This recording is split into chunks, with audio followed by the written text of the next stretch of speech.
జీహెచ్ఎంసీకి ACB షాక్ల మీద షాక్లు ఇవ్వడం జరుగుతుంది. గతంలో ఎన్నడూ లేని విధంగా జీహెచ్ఎంసీ అధికారులను టార్గెట్ చేస్తూ ఏసీబీ సోదాలు నిర్వహించడం జరుగుతుంది. ఇందులో భాగంగానే అత్యంత కీలకమైన షేర్లింగంపల్లి జోనల్ ఆఫీస్ పైన కూడా నిన్న ఏదైతే ఏసీబీ అధికారులు దాడి చేయడం జరిగింది. అక్కడ దానికి సంబంధించి అంటే ఈసారి పక్కా సమాచారంతో అంటే అక్కడ లంచాలు ఇస్తున్నారు, లంచాలు తీసుకుంటున్నారు అని కాకుండా అక్కడ జరుగుతున్న అక్రమాలపైన పూర్తి స్థాయిలో ఇన్ఫర్మేషన్ తోటి అక్కడికి వెళ్ళడం జరిగింది.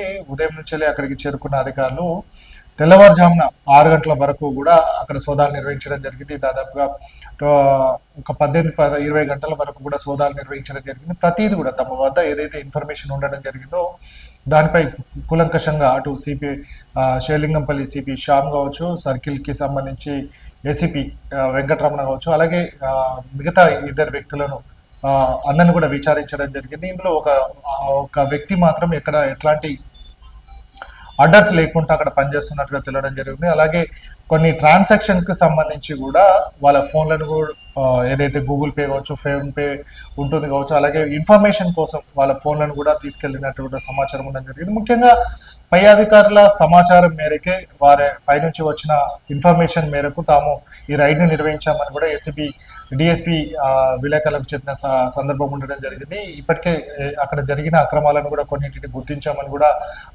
ఏసీబీ అధికారులు చెప్తున్న సందర్భం. ముఖ్యంగా చూసుకున్నట్టయితే కోర్టు కేసులో ఉన్నాయి కావచ్చు, దొంగ అంటే ఎల్ఆర్ఎస్ కి సంబంధించి ఫేక్ ఎల్ఆర్ఎస్ ను క్రియేట్ చేయడం కావచ్చు, అట్లాంటి వాటికి క్రియేట్ చేసి పర్మిషన్లు ఇవ్వడము, అలాగే కొన్ని జేబీ ఎన్క్లేవ్ లాంటి వాటిలో చూసుకున్నట్టయితే ఏసీబీ కేసులో ఉండి ఏసీబీ దాంట్లో ప్రొహిబిటెడ్ ప్రాపర్టీలో ఉన్న వాటికి కూడా కొన్ని ఏదైతే పర్మిషన్లు ఇచ్చినట్టుగా కూడా వాళ్ళు అధికారులు చెప్తున్న నేపథ్యం ఉంది. సో ముఖ్యంగా అనధికారికంగా ఏదైతే ఇల్లీగల్ గా చేసే అంశాలు ఏవైతే ఉన్నాయో ఎల్ఆర్ఎస్ కి సంబంధించుకోవచ్చు, యుఎల్సి ల్యాండ్లను అది కోర్టు కేసులు ఉన్న వాటిని కూడా ఎక్కడ నిబంధనలకు విరుద్ధంగా వాటిని చేయడం అనేది కూడా ముఖ్యంగా వాటిపైన కూడా కంప్లైంట్స్ రావడం అని జరిగింది అని చెప్తున్న నేపథ్యం. సో ఆక్యుపెన్సీ సర్టిఫికేట్లకు సంబంధించి 10% డీవియేషన్ ఉంటుంది కాబట్టి పెద్ద దానిపైన సంబంధం లేకున్నప్పటికీ కూడా ముఖ్యంగా ఎల్ఆర్ఎస్ దొంగ ఎల్ఆర్ఎస్లు కావచ్చు, యుఎల్సీలకు సంబంధించి కావచ్చు, మిగతా అక్రమాలు ఏదైతే పర్మిషన్లలో అక్రమాలు సాగడం జరిగిందో వాటిపైన కూడా ప్రతి అంశమే వారి దగ్గర ఏదైతే ఇన్ఫర్మేషన్ ఉండడం జరిగిందో వాటిని తీసుకొని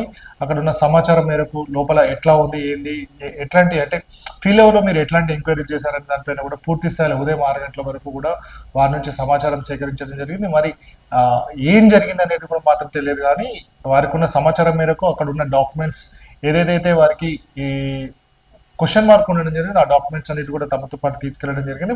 అలాగే ఉన్నతాధికారుల సూచనల మేరకు ఈ రైడ్ చేశామని, తదనంతరం అంటే దాని సూచనల మేరకు ఏం చేయాలనేది కూడా తర్వాత చెప్తామని కూడా ఏసీబీ అధికారులు చెప్పిన నేపథ్యం.